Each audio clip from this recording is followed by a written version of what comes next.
और साथ ही राजीव यादव जी हैं, सीनियर वाइस प्रेसिडेंट है ऑरिगो कमोडिटीज़ के। आप दोनों मेहमानों का भी स्वागत है।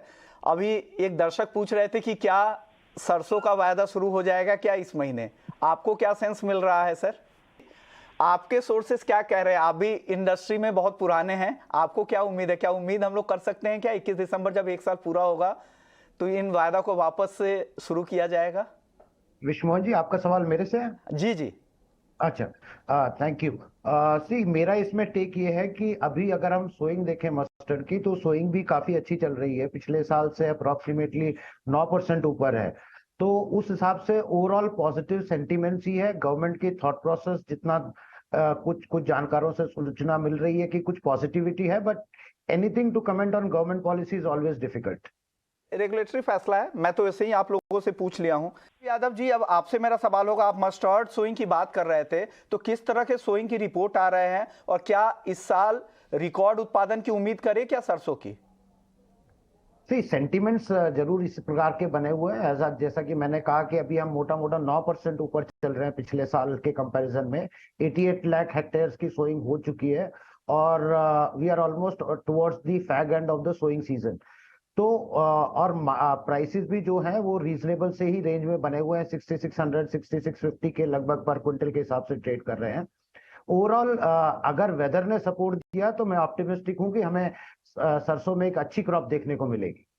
अब राजीव जी, आपसे मेरा दो और सवाल होगा। सबसे पहले सुइंग की बात हो रही तो वही कंप्लीट कर ले।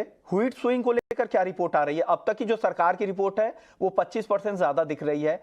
क्या इस साल रिकॉर्ड उत्पादन की उम्मीद करें? हालांकि पिछले साल मौसम ने साथ नहीं दिया और तापमान अचानक से बढ़ गए जनवरी फरवरी के महीने से ही, जिससे यील्ड पर काफी असर गिरा। लेकिन क्या इस साल उम्मीद है बेहतर गेहूं के फसल की?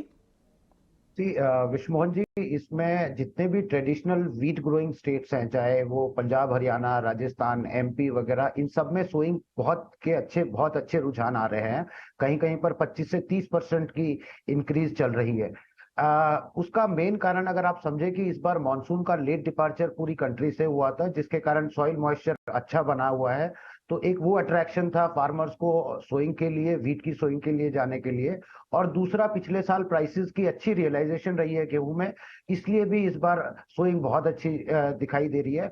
अब तक 256 लाख हेक्टेयर की सोइंग हो चुकी है। और अच्छी बात यह है कि कुछ जैसे नॉन ट्रेडिशनल, जैसे गुजरात हो गया, बिहार हो गया, महाराष्ट्र हो गया, इनमें भी हमने एकरेजेस में काफी बढ़ोतरी देखी है अभी।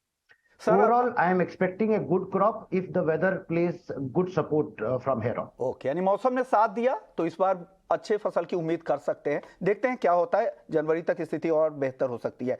चलिए अब बात कर लेते हैं मक्के के एक्सपोर्ट बैन की। बात चल रही है पूरी इंडस्ट्री में और खास करके पोल्ट्री और स्टार्च मैन्युफैक्चरिंग एसोसिएशन ने इसकी मांग रखी है और फूड प्रोसेसिंग इंडस्ट्री मिनिस्ट्री ने कॉमर्स मिनिस्ट्री को यह प्रस्ताव भेज भी दिया है बैन को लेकर। लेकिन क्या लग रहा है राजीव जी, आपको लग रहा है कि सही वक्त है क्या एक्सपोर्ट बैन करना? अगर किसानों को अगर अच्छे भाव मिल रहे हैं तो इसमें क्या दिक्कत हुए? सी, मेरा personal I mean at the end of the day government has to take its own decision, but मेरा जो मानना रहेगा वो इस प्रकार से है कि मक्का हमारे लिए एक नॉन एसेंशियल कमोडिटीज में आती है। इसका मतलब ये हमारी इसके प्राइसेस के बढ़ने और चढ़ने से किसी एसेंशियल कमोडिटी पे या डेली की रोजी रोटी पे फर्क नहीं पड़ रहा है।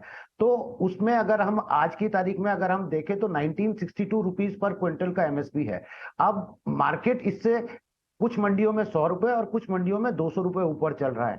अगर अब यहां से हम एक्सपोर्ट बैन लगाते हैं तो कहीं ना कहीं जो ये प्राइस 100 रुपए 200 रुपए ऊपर चल।